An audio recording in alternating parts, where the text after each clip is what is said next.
My name is Arnold Nolan. I'm 26 years old. My aunt was never particularly beautiful. I don't say that cruelly. It's just true. And yet, men lost their composure around her. It happened at school, at university, at work. They stayed longer than they meant to. They told her things they didn't tell anyone else. And almost always, they fell in love. I grew up watching this, and for years I couldn't understand why. She didn't flirt. She didn't perform. She didn't try to be interesting. And then, on the night before she died, she told me one principle. I wrote it down because I was afraid I would forget it. That sentence permanently changed how I understand love. Before we continue, if you enjoy quiet stories that change how you see things, you can subscribe. And if you feel like it, write in the comments the love that shaped you the most. Now let me tell you about my aunt. I didn't grow up with parents. When I was 7, they died in a car accident on a winter highway, the kind of accident people describe later as instant, as if speed makes loss easier to understand. One phone call, one night, and suddenly there was no one left to come home to. No routines, no familiar voices, just silence where a future used to be. That's how I ended up living with my aunt. She wasn't prepared to raise a child. She didn't read parenting books or suddenly reinvent herself as a caregiver. She simply made space for me. A small room, a steady presence, a way of moving through life that didn't collapse under grief, but didn't deny it either. Looking back, I think that was the first thing she ever taught me without words. Our apartment was modest. Nothing about our life looked impressive from the outside. But men were constantly around her, orbiting in ways I didn't yet understand. They came over under harmless pretexts. A broken shelf, a question about paperwork, coffee that somehow lasted 3 hours. I would sit quietly in my room, doing homework, listening to voices linger in the kitchen long after the reason for the visit had expired. They laughed differently with her. Slower, less guarded. They leaned forward when she spoke, even when she said nothing remarkable. I watched men who were confident everywhere else lose their rhythm around her, stumble over sentences, overstay their welcome, leave looking lighter and more confused than when they arrived. As a child, I assumed this was just how adults behaved. As a teenager, I began to notice something stranger. My aunt never chased attention. She never dressed to impress. She didn't try to hold anyone in place. In fact, she seemed almost indifferent to whether they stayed or left. And yet, the less she tried, the more people wanted to be near her. I remember one evening clearly. I was maybe 14. A man from her work had come by for a minute. 2 hours later, he was still sitting at our small table, telling her about fears he'd never admitted out loud before. When he finally left, I asked her why he told her all that. She smiled, not proudly, not mysteriously, just tired. People talk when they feel safe, she said. Nothing more. At the time, that answer felt incomplete. I wanted something concrete, something I could copy, but my aunt never explained herself. She lived in a way that didn't invite imitation, only observation. And observation, over years, changes you whether you want it to or not. She raised me quietly. No dramatic speeches. No constant advice. She trusted me earlier than most adults trust children. If I failed, she let me fail without humiliation. If I succeeded, she didn't cling to it. She seemed to understand something fundamental, that people grow best when they're not being managed. I didn't realize it then, but this was the same reason people loved her. As I grew older, men came and went. Some stayed longer. Some left abruptly, wounded by something they couldn't name. She never chased them. She never asked them to stay. And still, years later, I'd hear from them. Letters, messages, occasional visits. Men who had built entire lives elsewhere, still drawn back to her like a reference point they hadn't replaced. By the time I was in my 20s, I had stopped questioning whether this was coincidence. It was a pattern, and patterns have rules, even when they're invisible. I didn't know what the rule was yet. I only knew that whatever made people fall in love with my aunt had nothing to do with beauty, charm, or strategy. It was something deeper, something rarer, something most people never learn how to offer or recognize. And it would take losing her to finally hear it named. As I grew older, I began to see the cost of being around her. Not for her, for others. Men didn't just like her. They reorganized themselves around her. They questioned choices they had already made. Some ended relationships that had felt stable before they met her. Others stayed married, stayed employed, stayed outwardly unchanged. But something in them never quite settled again. And my aunt noticed all of it. She never took advantage. That was the strange part. She didn't collect people. She didn't feed on attention. When men fell in love with her, she didn't become larger. She became quieter, as if she understood that desire, when mishandled, turns corrosive. Once, when I was 19, I asked her why she never married. We were washing dishes. Nothing dramatic. Just water running. Plates stacked unevenly. The ordinary choreography of evening. She didn't answer right away. She dried her hands carefully, like she was buying time. Most people don't want a partner, she said eventually. They want a solution. That answer irritated me. It felt cynical. I was young enough to still believe love was something you earned by intensity, by devotion, by effort. I told her that. She listened without interrupting, without correcting me, the way she always did. You'll understand later, she said. And that was that. She started getting sick when I was 24. Nothing sudden, nothing dramatic, just fatigue that didn't go away. Doctors spoke in vague language, the kind that leaves room for hope while quietly removing it. She hated hospitals, hated the way people became smaller inside them. So most nights, it was just the two of us at home, moving carefully around a reality neither of us wanted to name. Even then, people kept coming. Men she hadn't seen in years found reasons to stop by. They brought soup, groceries she didn't ask for, concern that felt heavier than kindness. I watched them try to help, try to matter, try to be needed. And I watched my aunt accept their presence without ever letting them confuse care with obligation. One evening, after a man left looking quietly devastated, I asked her why she didn't let anyone stay. She looked tired that night, older than I had ever seen her. But her voice was steady. Because staying out of fear isn't love, she said. It's a contract built on panic. That was the moment I realized something unsettling. My aunt wasn't alone because no one wanted her. She was alone because she refused to be needed in ways that erased people. As her illness progressed, our world shrank. Fewer visitors. Fewer conversations that pretended this was temporary. It became clear that whatever time we had left was finite, and she seemed more aware of that than I was. She began giving things away quietly. Books, jewelry, small objects that carried memory. She did it casually, without ceremony, as if preparing a room for someone else to live in. One night, not long before the end, she asked me to sit with her. She was thinner by then, fragile in a way that makes sound feel too loud. The apartment was dark except for a single lamp. She asked me for a notebook and a pen. I handed them to her without understanding why. Write this down, she said. Not yet. When I tell you. I felt something tighten in my chest. She had never asked me to record anything before. Whatever this was, it mattered. She looked at me for a long moment before speaking again. You've watched people love me your whole life, she said. And you still don't know why. I didn't argue. She nodded slowly, as if confirming something to herself. Tomorrow, she said, I'll tell you the rule. But tonight, you need to understand why it exists. She paused, gathering strength. Because if I tell you the rule without the reason, she continued, you'll use it to be chosen. And it was never meant for that. That night, I didn't sleep. And the next evening would be the last conversation we ever had. I spent that night replaying my life with her, trying to isolate the pattern I had missed. It felt strange to admit that the woman who raised me was, in some ways, still an unknown variable. I knew her habits. I knew how she drank her coffee. I knew which floorboards creaked and which songs she hummed when she thought no one was listening. But I didn't know the mechanism, the quiet force that bent people toward her without effort. My parents died when I was 6. A car accident on a wet highway, the kind that doesn't allow for goodbyes or meaning. One moment they were late. The next, they were gone. I remember the sound of adults lowering their voices around me, the way grief becomes contagious in a room. I also remember my aunt arriving without drama. No speeches, no promises. She knelt in front of me, looked directly at my face, and said, "You're safe here.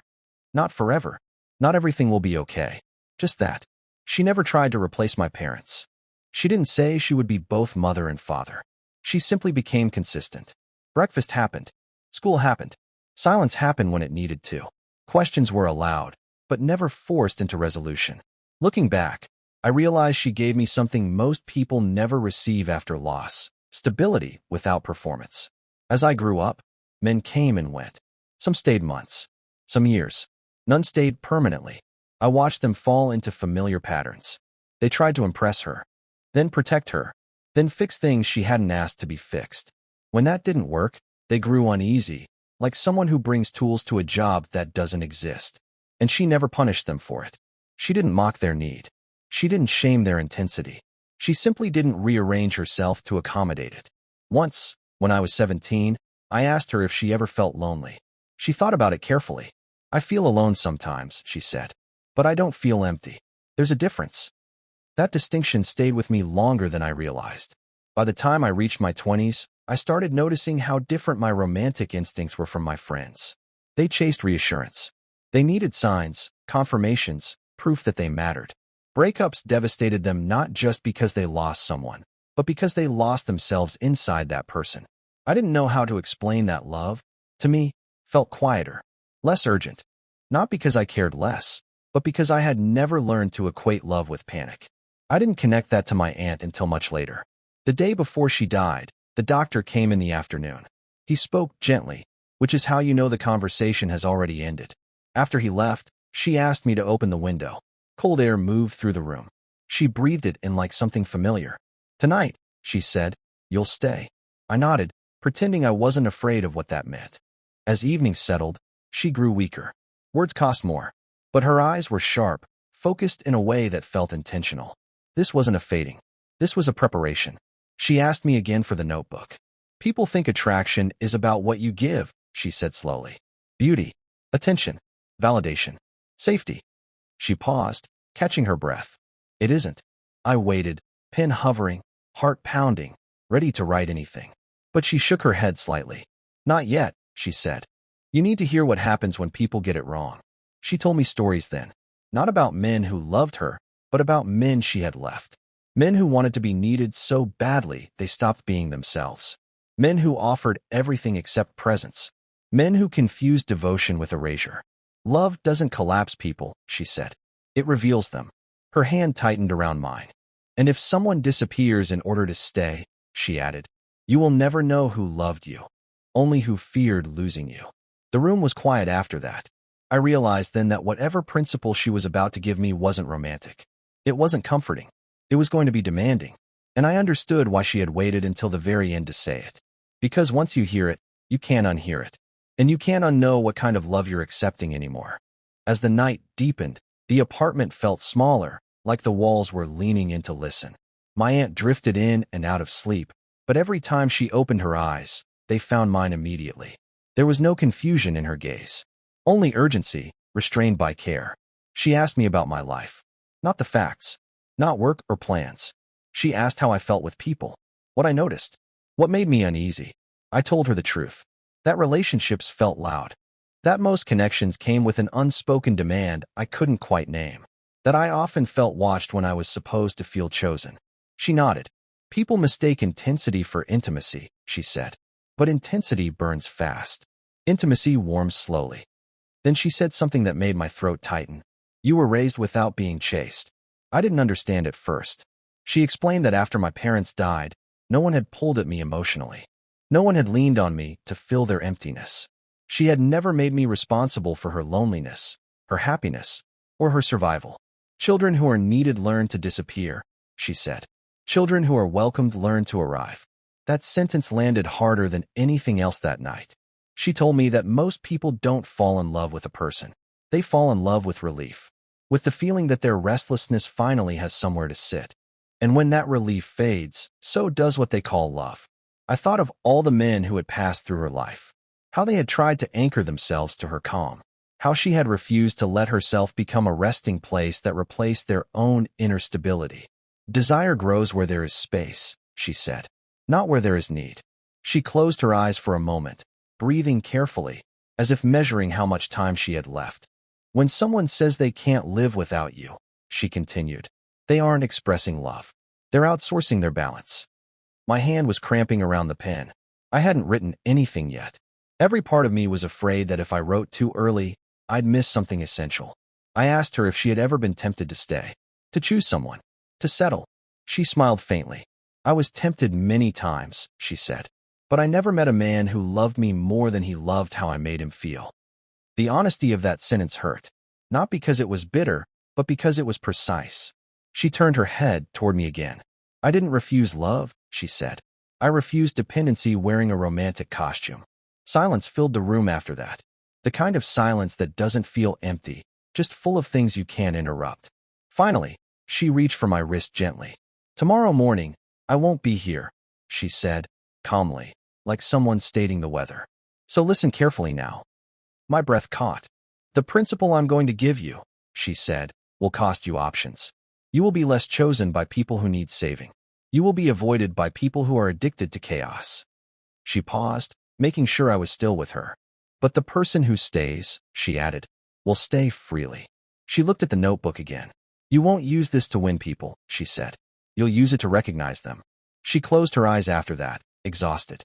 I sat there, afraid to move, afraid that sleep would steal something from us before she finished. The lamp hummed softly, and I realized something terrifying. This wasn't advice she was giving me. It was a filter she was installing. And by the time she woke up again, I would no longer be able to love the way I had before. She woke just before dawn. The room had changed. Night had thinned into that pale, uncertain light that makes everything feel temporary.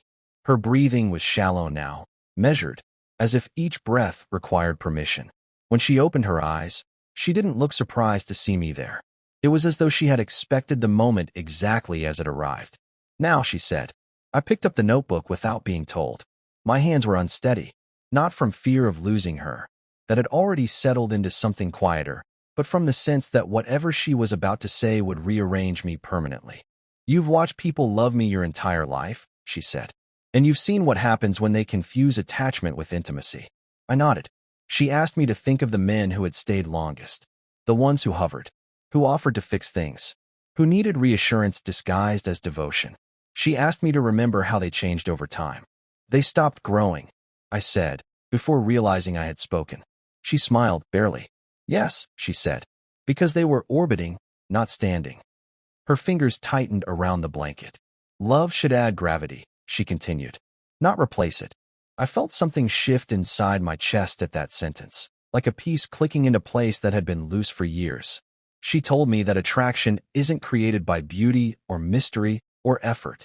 It's created by containment, by a person who can hold themselves without spilling into others.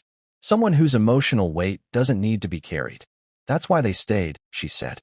"Not because I was extraordinary, but because I was complete." I swallowed. "And that completeness," she added, "is the one thing most people are trained to give up the moment love appears." She let that sit. "You will be tempted," she said, looking directly at me now. "Especially because you're kind. You'll want to adjust, to soften, to explain yourself smaller so someone else can feel larger."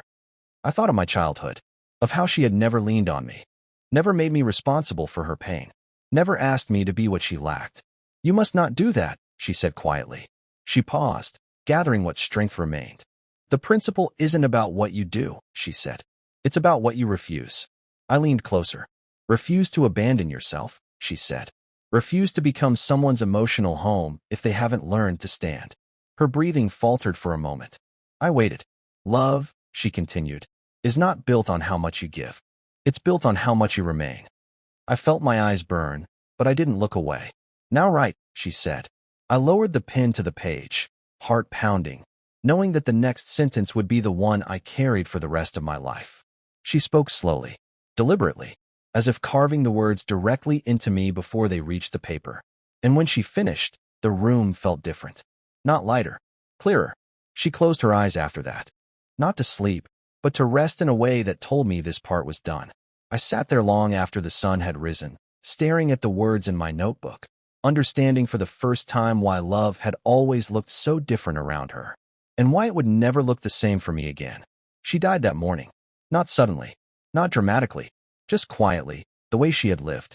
One moment her hand was warm in mine, the next it wasn't. The room didn't change when she left. The light stayed the same. The city outside continued moving. That was the most disorienting part. The world didn't pause to acknowledge what I had lost. I stayed there until the nurse came in and gently asked me if I needed anything. I shook my head. There was nothing left to ask for. At the funeral, men I barely recognized stood in lines that surprised even me. Some had known her for decades, others for only a short time. A few had families of their own now. They all spoke differently, but they said the same thing in essence. She made me feel steady. She never needed anything from me. I was more myself around her. No one mentioned her looks.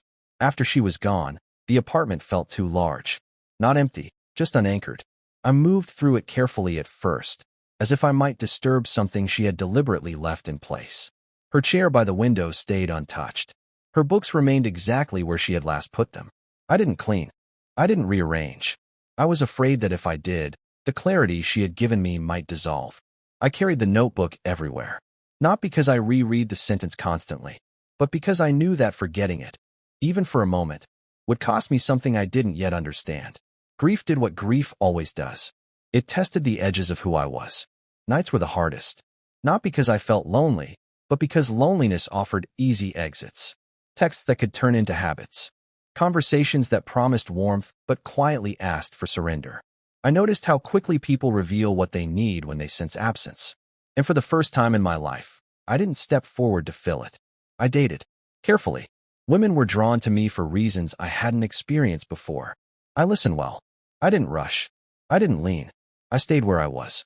And something strange happened. Some connections faded quickly. Not painfully, just honestly. Others grew intense fast, then collapsed when I didn't reshape myself to fit their expectations. Old versions of me would have tried harder, explained more, apologized for not being what they wanted. This version didn't. I could feel the principle working long before I fully understood it. It wasn't protecting me from heartbreak. It was filtering it, removing the kind that comes from self-betrayal. There were moments I doubted her. Nights when the apartment felt too quiet and the rule felt too strict. I wondered if love required more compromise than she had allowed for. If remaining whole meant remaining alone. And then I would open the notebook, not to memorize the sentence, but to remember her voice when she said it. Calm, certain, unafraid of being misunderstood. Months passed. Then one evening, without warning, everything felt different. Not dramatic, not cinematic, just aligned. She was sitting across from me in a small cafe, talking about something ordinary. Work, I think. I don't remember the details. What I remember is what didn't happen. I didn't feel the urge to impress her. I didn't feel the instinct to adjust. I didn't feel the need to rescue, reassure, or anchor. And neither did she. There was no pull, only presence. That was when I realized something my aunt had never said out loud. The principle doesn't make love louder. It makes it quieter.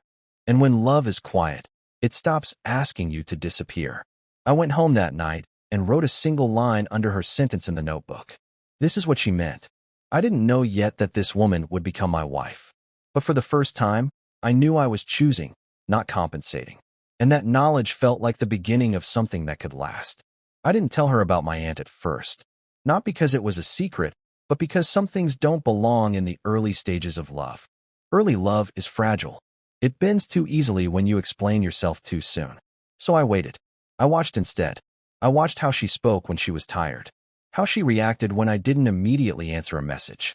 How she handled silence. Not the awkward kind, but the real kind, where nothing is being filled. She didn't chase it. She didn't punish it. She didn't ask me to become louder so she could feel secure. And I didn't try to become smaller so I could be chosen. Months passed like that. Calmly. Almost suspiciously calm. One evening, we were sitting together in my apartment. The same one my aunt had lived in. The same chair by the window. The same light in the hallway. She noticed the notebook on the shelf and asked what it was. I hesitated longer than I expected. Then I told her everything. About the accident. About growing up without parents. About the men who loved my aunt without knowing why. And about the night before she died. I took the notebook down and opened it for the first time in front of someone else. The page was worn now, the ink slightly faded, but the sentence was still there exactly as I'd written it. This was the principle my aunt gave me. Never choose the person who needs you to disappear in order to stay. That was it. No poetry. No drama. No explanation. The room went quiet after I read it aloud. She didn't react immediately. She didn't smile or nod or try to soften it. She just sat with it, the way my aunt used to sit with thoughts she respected. Then she said, "That explains why this feels different." I asked what she meant. She said, "I don't feel like I'm being auditioned. And I don't feel like I'm asking you to give something up to be here." That was the moment I knew. Love, the kind that lasts, doesn't ask you to amputate parts of yourself. It doesn't reward self-erasure. It doesn't grow stronger when one person shrinks. My aunt understood this long before I did. She never bent herself into someone easier to love. She stayed whole. And because of that, Men didn't fall in love with her image. They fell into themselves around her. That was what they felt. That was why they stayed. A year later, I married the woman sitting across from me that night. Our life isn't perfect. We argue. We get tired. We misunderstand each other sometimes. But neither of us has ever had to disappear to keep the peace, and that changes everything. Sometimes, late at night, I think about my aunt, about the way she sat quietly in rooms full of people, about how she never chased love and never feared being alone, about how she raised a child who had lost everything and gave him one rule instead of 1,000 warnings. She didn't teach me how to be loved. She taught me how to remain intact. And because of that, I didn't just find a wife. I found a life where love feels like recognition, not negotiation. That was her gift, and it stayed with me. What was your favorite moment? Drop it in the comments below, and don't miss more thrilling stories like this.